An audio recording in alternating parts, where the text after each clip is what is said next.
Pempangan hidroelektrik bakal dibina di Tenom, penyelesaian jangka panjang masalah air di Sabah. Laporannya terus bersama Konstantin Pahlawan di Kota Kinabalu. Konstantin?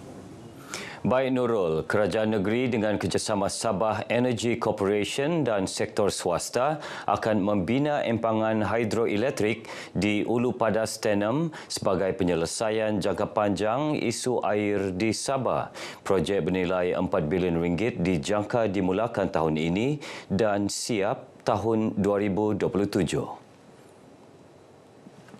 InsyaAllah pecah tanah akan dilakukan pada bulan Oktober.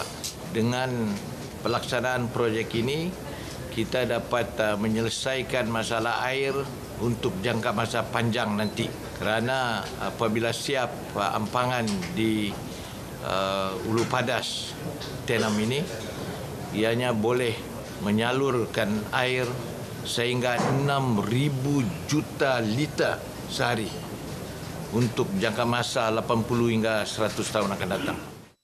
Ketua Menteri memberitahu pemberita demikian selepas merasmikan Majlis Pecah Tanah Projek Penambahan Kapasiti Loji Rawatan Air LRA Kogopon di Papar.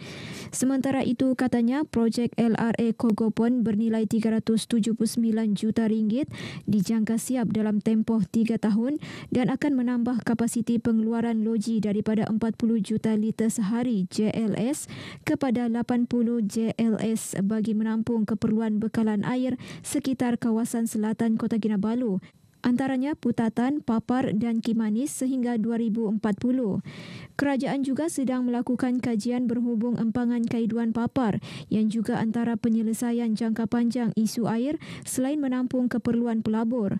Sementara itu, Menteri di Jabatan Perdana Menteri Hal Ehwal Sabah, Sarawak dan Tugas-Tugas Khas Datuk Armizan Muhammad Ali yang juga ahli Parlimen Papar mengingatkan kontraktor dilantik melaksana projek dengan bertanggungjawab. Kita mengharap kontraktor memberi sepenuh komitmen, janganlah ada EOT. Awal-awal kita ingatkan sebagai Paparian, we will monitor closely the implementation of this project. Kita monitor, juga kita akan bantu. Sekiranya ada isu, Pendidikan memberi perhatian dan komitmen terhadap kebajikan pelajar dan pembangunan sekolah daif di Sabah dan Sarawak. Menterinya Fadli Nasidik berkata, selain isu sekolah daif, isu kanak-kanak tanpa dokumen serta bukan warga negara dan keperluan sekolah seperti penyediaan bot, banyak lagi perkara akan disusuli KPM dan Jabatan Pendidikan Negeri.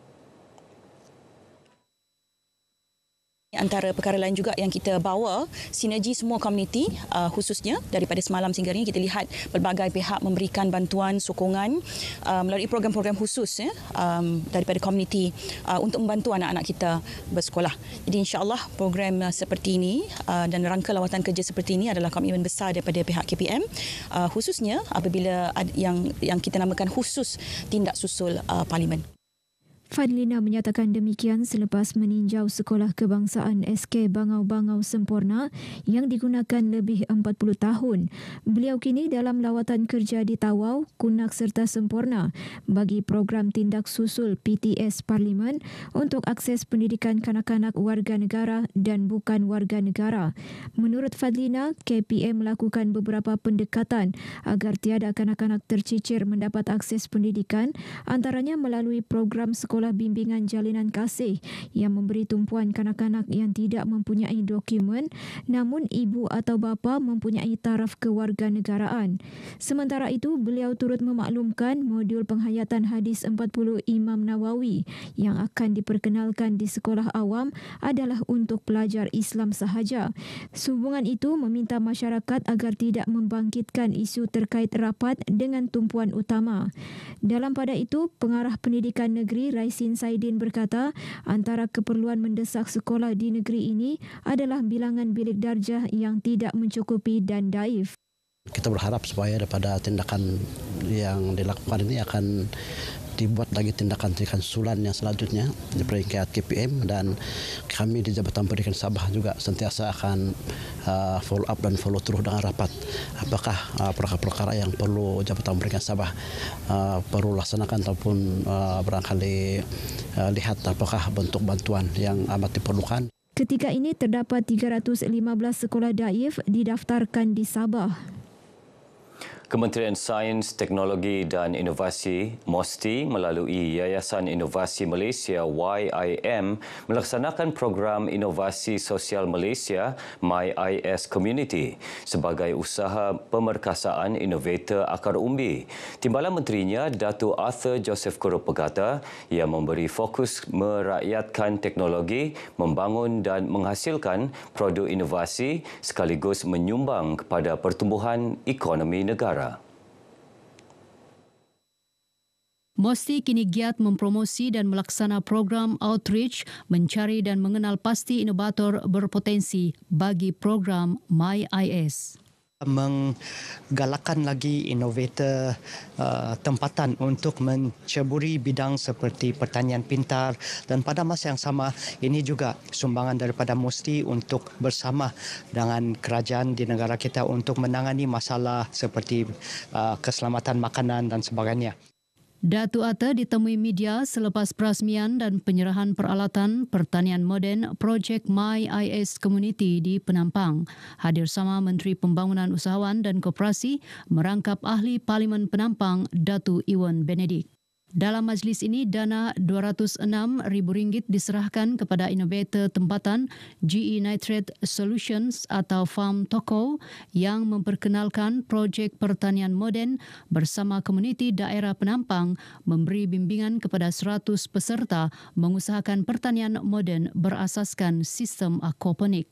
Saya berharap kesemua usahawan tani yang menerima bantuan melalui program pertanian moden Farm Toko yang disumbangkan oleh Yayasan Inovasi Malaysia ini supaya mereka dapat mengembangkan perusahaan pertanian mereka. Pertanian moden ini sesuatu yang baru yang untuk kita pelajari. Jadi ini adalah salah satu, bukan saja untuk memastikan yang kita tidak payah beli lagi sayur kah, bibit ikan kah begitu. Dan ini salah satu juga boleh menjana kita punya pendapatan. Selama ini yang kita tahu ni yang pertanian secara tradisional tu kan. Kalau ini yang pertanian moden tidak susah, senang saja. Ni macam kalau cara kita tanam, ni tidak perlu panas, penat. Jadi ini kita boleh atur masa kan. Seramai 40 orang terpilih menerima bantuan pertanian moden melalui Farm Toko berkenaan. Jabatan Hal Ehwal Wanita Sabah, JEWA, komited menyediakan perkhidmatan secara terus kepada komuniti termasuk di kawasan pedalaman. Menurut pengarahnya, Haslina Ismail, pihaknya aktif mendekati masyarakat, khususnya golongan wanita, menerusi inisiatif turun padang ke kawasan terpilih. Usaha dijalankan JEWA diharap dapat memperkasa peranan wanita dalam masyarakat. Kita membawa perkhidmatan seperti perkhidmatan bantuan guaman wanita dan juga kaunsul.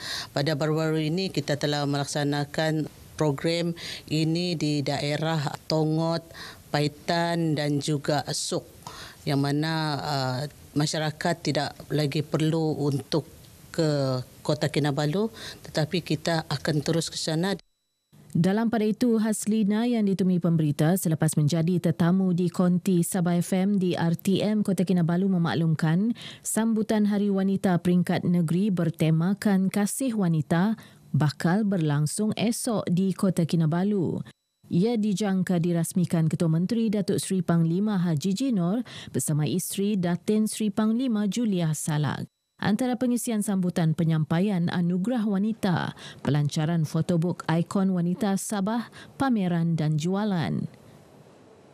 Sekian perkembangan dari Sabah petang ini bersama saya Konstantin Pahlawan. Berita selanjutnya kembali bersama Nurul di Angkasa Puri. Silakan. Konstantin Pahlawan, terima kasih atas perincian itu.